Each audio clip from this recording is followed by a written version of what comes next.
Yo, what is up guys, it's the Goblin, and I'm back here with another Call of Duty Black Ops 3 video, and in today's video we're going to be touching on that hot topic once again, the supply drops and the black market in Call of Duty Black Ops 3, because today I hopped on YouTube, and I was checking YouTube. Usually I check my sub box and stuff like that, and I see that a lot of YouTubers are actually getting hate when they're doing these supply drop openings because of what I've seen now is the black market blackout, which is basically started by a few YouTubers, basically saying people don't buy supply drops and, until they change the system. I think this is sort of a good idea, sort of a bad idea. Who knows? Anything that gets the supply drop system changed would be a good idea in my opinion. But in this article here that I have today, we're going to be talking a bit about the supply drop system right now and why actually the people at Treyarch and David Vonderhaar even himself hate supply drops according to this article. And it's actually a pretty interesting read, so I'll read it out for you guys here today and we'll talk about it today in today's video. And I probably won't be doing any supply drop openings while this black market blackout is live, but today's video we're going to be talking about this and talking about, more about the supply drop system because it's a hot topic, and I want people to understand that these supply drops are basically pushed by Activision and not by the companies like Sledgehammer or Treyarch themselves. Activision is the one that wants to make money. I saw some comments on my last video talking about this saying, why would Treyarch listen to Activision? It's basically because Activision as the studio basically funds them, gives them all the money for everything like that, and it's a partnership deal. Activision is basically Treyarch's boss. If you want to get technical, it's a partnership, but you guys know what I'm trying to say here. But if you guys do enjoy this video, I'd appreciate if you guys could all drop a like on this video. And today let's start by talking a bit about the history of these supply drops and then get to that news about David Vonderhaar. So this article is from, I've used this guy before for my what makes this guy credible is he says he's inside information to Treyarch and Activision, and he guessed that the MP40 was coming into Black Ops 3 and some other stuff coming out into Call of Duty Black Ops 3. Now this article is from 1 month ago, and it starts off talking about, he says he doesn't understand why people are hating on Treyarch because he wants to clear it up where the supply drop idea actually comes from and what it comes from. So basically what he says is in Advanced Warfare, the supply drop system was basically implemented to keep the player performance high, the active fan base high, to keep a lot of people playing the game. That's what it was designed for. It wasn't designed for money originally, because if you guys remember in Call of Duty Ghost, there was basically a lack of playership. It was probably one of the lowest active players ever in Call of Duty was Call of Duty Ghost. So that's basically what this came out with Advanced Warfare. They wanted this to come out, and the supply drops, they thought this was a great way to get people to keep playing the game. It did not start out as a microtransaction concept.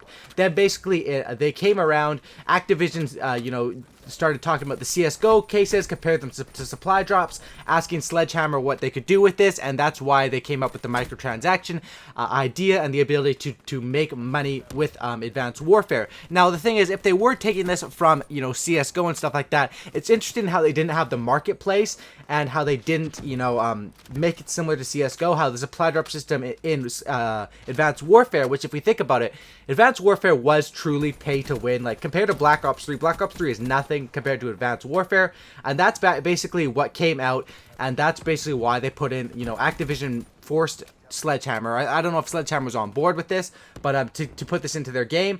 And then when Black Ops 3 was going to come out, they didn't want supply drops. A lot of people were saying, yeah, I don't think there's going to be supply drops in Black Ops 3 because it was already getting a bit of a negative rap, and then supply drops did come out into Black Ops 3. They announced there was only going to be cosmetic items, and they that's what Treyarch announced, basically saying that, the items in these supply drops are only going to be camos and stuff like that, and that's basically how it came out. The game came out right away. Everyone was saying, okay, it's only cosmetic items. It doesn't look like we're going to be able to spend money this year. And then, of course, coming along came out the COD points. Then they started dropping, the DLC weapons, the MX Garand, the pistol. The MP40 was actually planned to come with that first DLC, but they moved it to the second DLC for some reason, is what he's saying in here.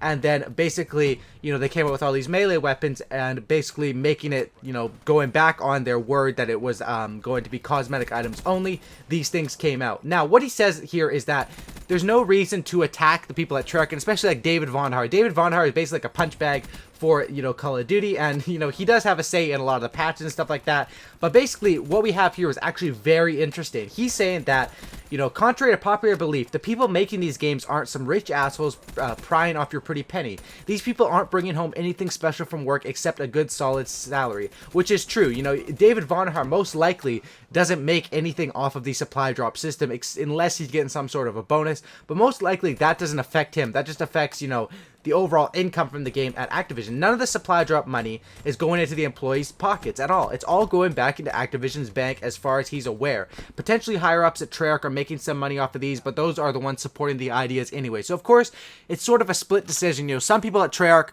you know, as the business side, want to make the most money and support this, and then other people are actually really against it who care about the player base, which is good. That's what we need at Treyarch. We need people that stand up against the supply drop system, or even if they're going to do the supply drop system, I have no problem paying money for stuff, as long as it's not extremely overpriced like it is now, and that's basically why it's pretty bad. So then, when the first DLC dropped, it was actually interesting because I said, you know, I was like, whoa, these new knives came out, and David Vonderhaar isn't saying anything on Twitter. Usually I have it pinged to my phone or pinned to my phone, whatever, so that if Charlie Intel, Treyarch, Activision, Call of Duty, you know, David Vonderhaar tweet anything, it'll pop up on my phone, so if there's any news, I can make the video on it right away. And when this first thing came out, there was nothing from David Vonderhaar. David Vonderhaar didn't announce anything about these new weapons, and actually, David Vonderhaar, it says right here in this article, the reason he hasn't talked about it is because he is pissed about this. He's discussed with people about leaving his current role after this title due to the backlash he predicted he will receive, which yet he was the one who fought against the idea. So this is what kind of sucks with people in their position like Robert Bolin, David Vonderhaar. David Vonderhaar actually, from what we're getting from this article, from this insider with his information that seems pretty credible from his information in the past, he's saying that David Vonderhaar didn't want a part in these supply drops, but there's nothing he could do about it. Obviously, David Vonderhaar is just one guy working there, and they basically needed the, you know, they didn't need the money, but they put in for the money. And the reason why David Vonderhaar really hasn't said anything, as far as I'm aware, David Vonderhaar hasn't said really anything about the new weapons at all, except what he's been, you know, what he had to say. He hasn't been out there promoting the new weapons and stuff like that. The only thing that he actually did was change his profile picture to the MP40. But if we remember, this was way back when, maybe back then, they didn't know that the MP40 was going to be, he didn't know that the MP40 was only going to be sold in supply drops. Who knows? But Dave Vonderhaar definitely isn't out there promoting this that much. And then you can see right here, this article actually says that Dave Vonderhaar actually took a vacation on the week that these first DLC weapons came out. He knew exactly what was going down this week, and he didn't want any part of it. I can only imagine the stress on the guy. He fought against it the hardest, and now he gets all the hate thrown directly at him on Twitter, and he is not allowed to say he agrees. Of course, that he's in partnership with Treyarch and Activision. He can't say, hey guys, I hate supply drops too. Screw Activision, screw Treyarch, because he works for them. Of course he can't say that. But at the same time, I think that with a lot of YouTubers talking about this black market thing, people are beginning to aware that it's not the studios like Treyarch, Infinity Ward, or Sledgehammer. It's more the Activision that is, you know, forcing these supply drop systems among them from our knowledge. This is the best to the best of our knowledge.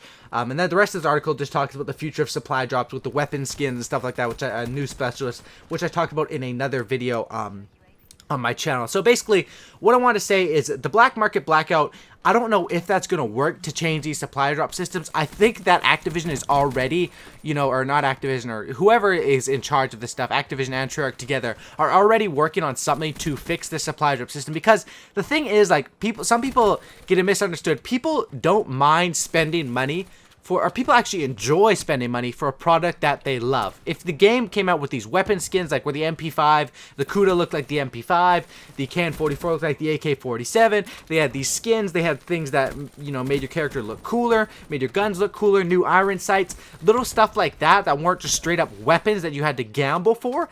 People would love the microtransaction system. Like, if you think about a game like League of Legends, it's all skins, and people spend hundreds of dollars in that game, but no one complains who isn't spending money, because it doesn't matter if I pay $5 to make my player pink, and yours is the normal color, my player's not going to be any better than yours, and that's what I think that this weapon skins thing is the best idea.